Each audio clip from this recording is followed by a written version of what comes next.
জয় গুরু। খামখেয়ালি প্রাণ চ্যানেলে আপনাদের স্বাগত। আজ আমরা পড়ব শ্রী শ্রী নিগমানন্দ লীলা কথামৃত। লিখছেন শ্রী সুধীরচন্দ্র রায়। জয় গুরু। অজ্ঞানতিমিরান্ধস্য জ্ঞানাঞ্জন শলাকয়া চক্ষুরুন্মীলিতং যেন তস্মৈ শ্রী গুরবে নমঃ। প্রথম শ্রী শ্রী গুরুদর্শন ও দীক্ষা। সে আজ প্রায় ৩৯ বৎসর পূর্বের কথা। ঢাকা জেলার মানিকগঞ্জ মহকুমার অন্তর্গত মহাদেবপুর গ্রামে শ্রী শ্রী ঠাকুরের প্রথম পদার্পণ হয় ১৩১৬ সনের জ্যৈষ্ঠ মাসের শেষ ভাগে। আমার পূজনীয় মধ্যমাগ্রজ ডাক্তার শ্রীযুক্ত নৃপেনচন্দ্র রায় শ্রী শ্রী ঠাকুরকে লইয়া এই প্রথম মহাদেবপুর আগমন করিলেন। সঙ্গে সেবক ছিলেন তহসিলদার শ্রী উমাচরণ সরকার। মহাদেবপুর ও অন্যান্য স্থানাগত দর্শনার্থীগণ শ্রী শ্রী ঠাকুরকে দর্শন ও তার পদধূলি গ্রহণ করিয়া কৃতার্থ হইলেন। পরদিন হইতে প্রত্যহই দর্শক ও উপদেশ প্রার্থীগণের সংখ্যা ক্রমশ বর্ধিত হইতে লাগিল। ইতিমধ্যে বর্তমান মধ্য বাংলা ও সারস্বত আশ্রমের অধ্যক্ষ শ্রীমৎ স্বামী প্রেমানন্দ মহারাজ আসিয়া শ্রী শ্রী ঠাকুরকে প্রথম দর্শন ও কৃপা লাভ করেন। পাবনা জেলা হইতে দেবেন মুখার্জি ও মনীন্দ্র চক্রবর্তী নামে দুইটি যুবক শ্রী শ্রী ঠাকুরকে দর্শনার্থে আগমন করেন ও কিছুদিন পর দীক্ষিত হন। পরে আমাদের বাড়ির বিগ্রহ পূজক শ্রী অতুলচন্দ্র ভট্টাচার্য ও ঠাকুরের নিকট অভিষিক্ত হন।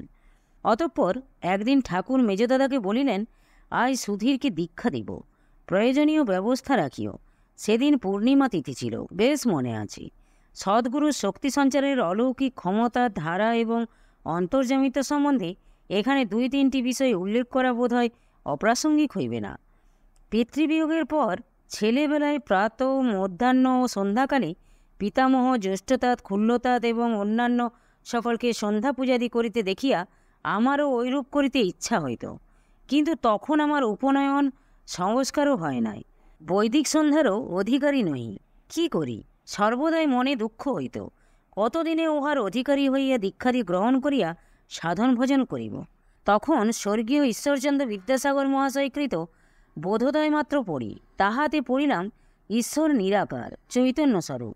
আমরা কিছু মনে করিবার পূর্বেই তিনি তাহা জানিতে পারেন। এই কথাটিতে আমার অটল বিশ্বাস ছিল। তাই অগত্যা মনকে প্রবোধ দিতাম যে যিনি গুরুরূপে আমাকে দীক্ষাদান করিবেন তিনি স্বয়ং ভগবান। তিনি তো আমার মনের কথা সবই জানিতেছেন। তবে আর চিন্তা কি, আমি কাহারও নিকট যাইব না, কিংবা দীক্ষাপ্রার্থীও হইব না। দেখিব আমার গুরু ভগবান কেমন করিয়া আমাকে কৃপা করেন। আমি মুখেও কিছু বলিব না। তিনি কেমন অন্তর্যামী আমি তাহা পরীক্ষা করিব। শ্রী শ্রী ঠাকুরকে প্রথম দর্শনেই যেন কতকালের পরিচিত আত্মীয় বন্ধুর মতো মনে হইতে লাগিল। কিন্তু তাহাতে কি হয়, আমি তো কিছু বলিব না। দেখি ঠাকুরের ইচ্ছা কি, আর কি করিতে আসিয়াছেন। তারপর যেদিন দীক্ষার ব্যবস্থা হইল, সেই দিন হইতেই ঠাকুরকে বুঝিতে ও চিনিতে আরম্ভ করিলাম। শ্রী শ্রী ঠাকুরের স্নানান্তে আমিও স্নান করিয়া দীক্ষাগৃহে প্রবেশ করিলে ঠাকুর বলিলেন, তোর বউ কই? তখন আমি আমার শয়নঘরে গিয়া দেখি তিনি পোষা ম্যালেরিয়া জ্বরে লেপ মুড়ি দিয়া শুইয়া আছেন। আমি তাহাকে বলিলাম, ঠাকুর তোমাকে দীক্ষা দিবেন, ডাকিতেছেন।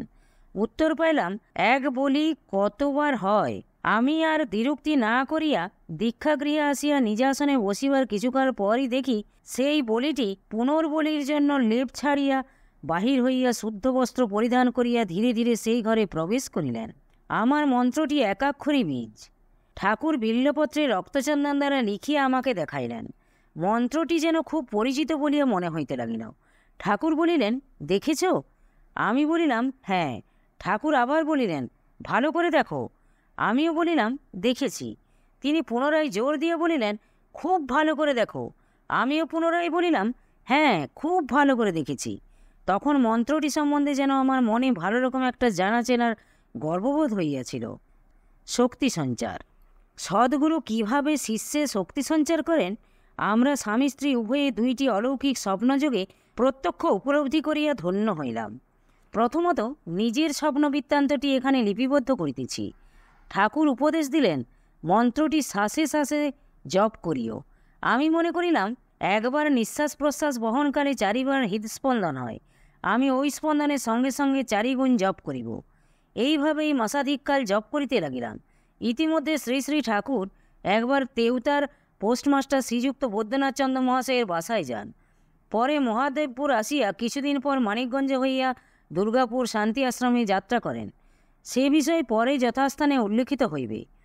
শ্রী শ্রী ঠাকুরের দুর্গাপুর শান্তি আশ্রমে প্রত্যাবর্তনের পর বাড়িতে একদিন মধ্যাহ্নে মন্ত্রটি সম্বন্ধে হঠাৎ মনে একটা ভীষণ সন্দেহ উপস্থিত হইল। আমার মন্ত্রে যদি অমুক ফলাটি যুক্ত থাকিয়া থাকে, তবে জপকালে এই শব্দঝঙ্কারটি অমুক স্থান হইতে উঠিয়া অমুক স্থান পর্যন্ত ঝঙ্কৃত করিবে। এই যে যদি অমুক ফলাটি যুক্ত থাকিয়া থাকে, কথাটা ভীষণ সন্দেহ পরিণত হইল। দীক্ষাদানকালে ঠাকুর যে তিনবার ভালো করে দেখ বলিয়াছিলেন, এখন তার সার্থকতার বিষয় মনে হইয়া মনটা বড়ই দমিয়া গেল। এ তো পুতুল খেলা নয়। কোন মুখে আবার ঠাকুরকে জিজ্ঞাসা করি? সারাদিন এবং রাত্রি 11টা পর্যন্ত ভীষণ অশান্তি ভোগের পর আহারান্তে নিদ্রায় সেই পূর্ব উল্লেখিত অলৌকিক স্বপ্ন আরম্ভ হইল। অলৌকিক স্বপ্নদয়। একটি শুভ্র জ্যোতির্ময় মন্দির, অভ্যন্তরে শ্রী শ্রী ঠাকুর নিজাসনে উপবিষ্ট। তাহার সম্মুখে আমি বসিয়া আছি। ঠাকুরের পিছনে পৃষ্ঠ প্রদর্শন করিয়া শ্রী শ্রী রামকৃষ্ণ পরমহংসদেব উপবিষ্ট। ঠাকুর এবং আমার মধ্যে একটি নানা বর্ণ শোভিত পূজা যন্ত্র। যন্ত্রের মধ্যস্থলে শ্রী শ্রী ঠাকুরের শ্রীহস্ত লিখিত বিল্লপত্রের সেই বীজ মন্ত্রটি সেই ফলাযুক্তই আছে। উহা যেন কোটি বিদ্যুৎ অক্ষরের ন্যায় যন্ত্রস্থিত বর্ণসমূহকে অত্যুজ্জ্বল করিয়া সেই আলোক তরঙ্গের কম্পন হইতে শূন্যে ওই বীজ প্রতিপাদ্য শ্রীমূর্তিতে রূপায়িত হইতেছে। আর আমার মাসাধিক্ষারের সেই হৃদস্পন্দনের সহিত অভ্যস্ত জপের শব্দ যেন ভীষণ মেঘ গর্জনের ন্যায় ওই যন্ত্রস্থিত বীজ মন্ত্রটি হইতে নির্ভুলভাবে ধ্বনিত হইতেছে। অনেকক্ষণ পর্যন্ত এই দর্শন, শ্রবণ ও মনন চলিল। দ্বিতীয়ত, আমার স্ত্রীও পরদিন তাহার ওই পূর্বরাত্রির এক অলৌকিক স্বপ্ন কথা আমাকে বলিলেন। আমি বেড়াইতে বেড়াইতে একটা স্ফটিকের মন্দিরের ভিতর ঢুকিয়া দেখি, তুমি যেন একটা প্রকাণ্ড শ্বেতপদ্মের মধ্যে বসিয়া আমাকে তোমার বাম উরুতে বসিতে বলিলে। আমি 2 পা অগ্রসর হইতেই দেখি তুমি তো সেখানে নাই, যেন ঠাকুর বসিয়া আছেন। আমি একটু সংকোচ বোধ করিয়া 1 পা পিছু হটিতেই আবার দেখি সেখানে ঠাকুর নাই, তুমি বসিয়া আছো। আবার একটু অগ্রসর হইতে দেখি ঠাকুর। এই রকম কয়েকবার হইতে ঘুম ভাঙিয়া গেল। বলো তো, এই স্বপ্নটার মানে কি? আমি বলিলাম, তোমার এই দীক্ষার দিনের কথাটা মনে পড়ে কি? বলেছিলে 1 বলি কতবার হয়, ভাব ঠিক থাকলে লাভও ঠিক হইবে। ঠাকুর দেখাইলেন আমার মধ্যেও যেমন তিনি, আবার তার মধ্যেও আমি আছি। কোনো অভাব নাই। অভাব হয় ভাবে। মূল কথা ভাব শুদ্ধি।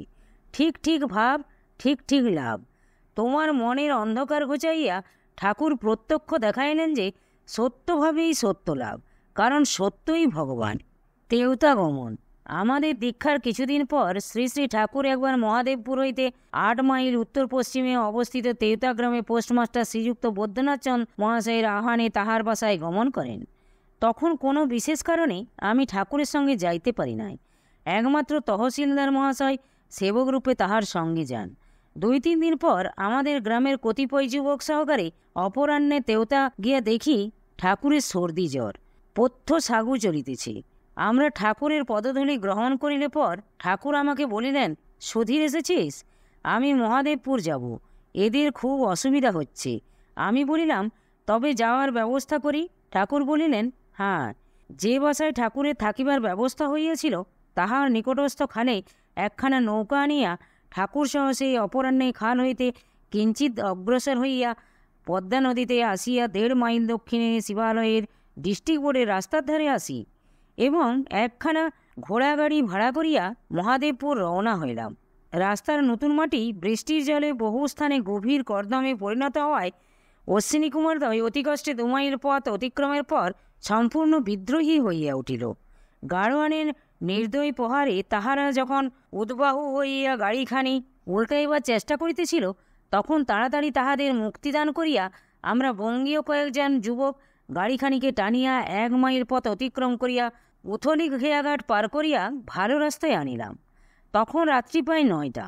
গাড়োয়ান নতুন ঘোড়া আনিবার জন্য ক্লান্ত অশ্বযুগল সহ 4 মাইল দূর মহাদেবপুরে নিজ বাড়ি প্রস্থান করিল।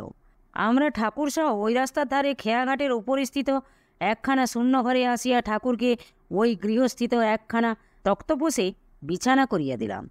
প্রত্যাশিত সময় মধ্যেও গাড়োয়ানের দেখা না পাইয়া সকলেই রাত্রির জন্য নিরাশ হইলাম। ঠাকুর বলিলেন, এত রাত্রে গাড়োয়ান বাড়ি গিয়েছে, ও খেয়ে দিয়ে দিব্যি ঘুমিয়ে ভোরবেলায় ঘোড়া নিয়ে আসবে। তোমরা নিশ্চিন্তে ঘুমো। ঠাকুর ভোগের জন্য শিবালয় হইতে কয়েকটি ফজলি আম আনিয়াছিলাম। একটি কাটিয়া ঠাকুরের পথ্যরূপে তাহাই দিলাম, এবং আমরাও দুইটির সৎকার করিয়া কোনরূপে রাত্রি অতিবাহিত করিলাম। খুব ভোরের দিকে দুটি ঘোড়া লইয়া গাড়োয়ান আসিয়া গাড়ি জুড়িলে পর ঠাকুরসহ আমরা রওনা হইয়া 1 ঘণ্টায় মহাদেবপুর নিজ বাটিতে পৌঁছিলাম। আজ ঠাকুরের জ্বর ত্যাগ হইয়াছে, ঠাকুরকে অন্নভোগই দেওয়া হইল। জয় গুরু, জয় গুরু। আজ এই পর্যন্তই। যদি আপনাদের ভালো লেগে থাকে তাহলে চ্যানেলটিকে সাবস্ক্রাইব করে সাথে থাকবেন। জয় গুরু, জয় গুরু।